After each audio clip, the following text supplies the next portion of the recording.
Get ready to rev your engines because St. Louis is about to host the second SMX playoff race of 2025, and it's not just any race. It's a chapter in a legacy of unforgettable Supercross battles.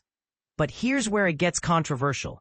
Is St. Louis the ultimate proving ground for Supercross legends, or just another stop on the circuit?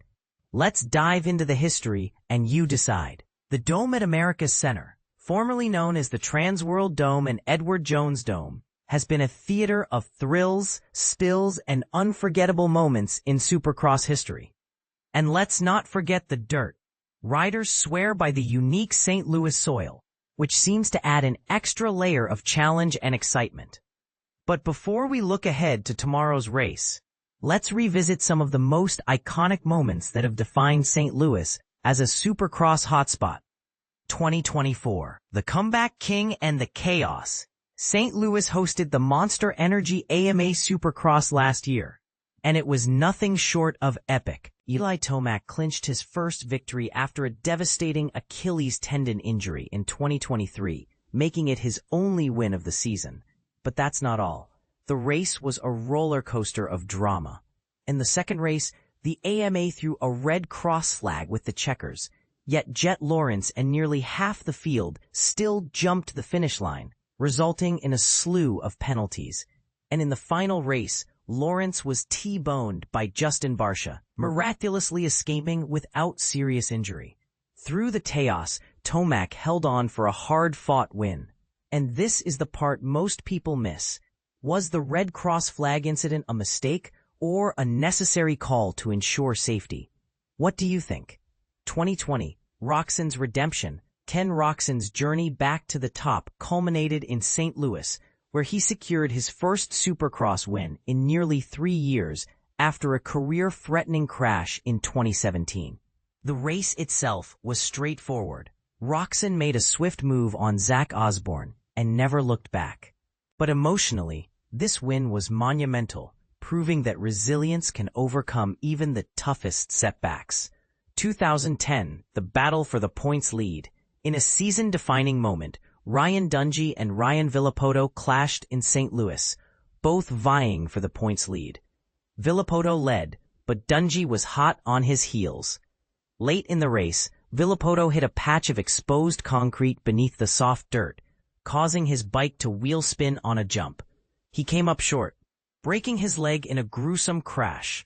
This handed Dungey the win and a clear path to the championship. But here's the question. Was Villopoto's crash a result of the track conditions or simply the pressure of the moment? 2014, Stewart's last stand.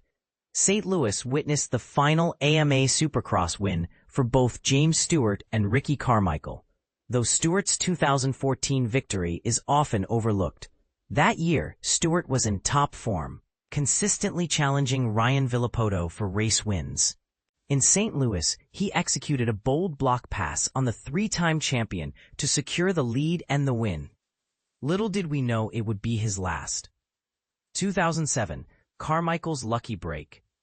Ricky Carmichael's final AMA Supercross win came in St. Louis, thanks to an unexpected twist. Chad Reed and James Stewart collided while battling for the lead, leaving Carmichael to cruise past for the victory. Stewart later retaliated against Reed in the same corner, reigniting their infamous rivalry. As Stewart famously said, "I hated Chad." Carmichael, meanwhile, joked that he was more than happy to take one last win. But here's where it gets controversial.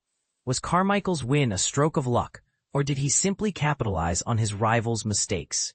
2006, the day everything went wrong. Ricky Carmichael's near-flawless career had a rare off night in St. Louis. After a scary crash in his heat race, he went down in the first turn of the main event, breaking his shock spring and ending his race. James Stewart, poised to take advantage, crashed as well, and his bike wouldn't restart. Chad Reed seized the opportunity, turning a disappointing season into a points lead. And this is the part most people miss. Was this a case of bad luck, or did the pressure of the championship push these riders to their limits? 2008, the rookie versus the favorite. The 2008 Supercross Lites class finale in St. Louis was a dream come true for fans. Rookie Trey Canard and title favorite Ryan Villopoto battled it out for the championship. Canard led early, but Villopoto took the lead back. In a thrilling finale, Canard dove inside as Villopoto cased a jump, and the two went side by side. Villopoto collided with the finish line structure, handing Canard the win and the title. But here's the question. Was it a clean pass by Canard, or a tactical move to secure the win? 1996, the perfect season shattered. St. Louis' debut on the Supercross schedule was nothing short of historic.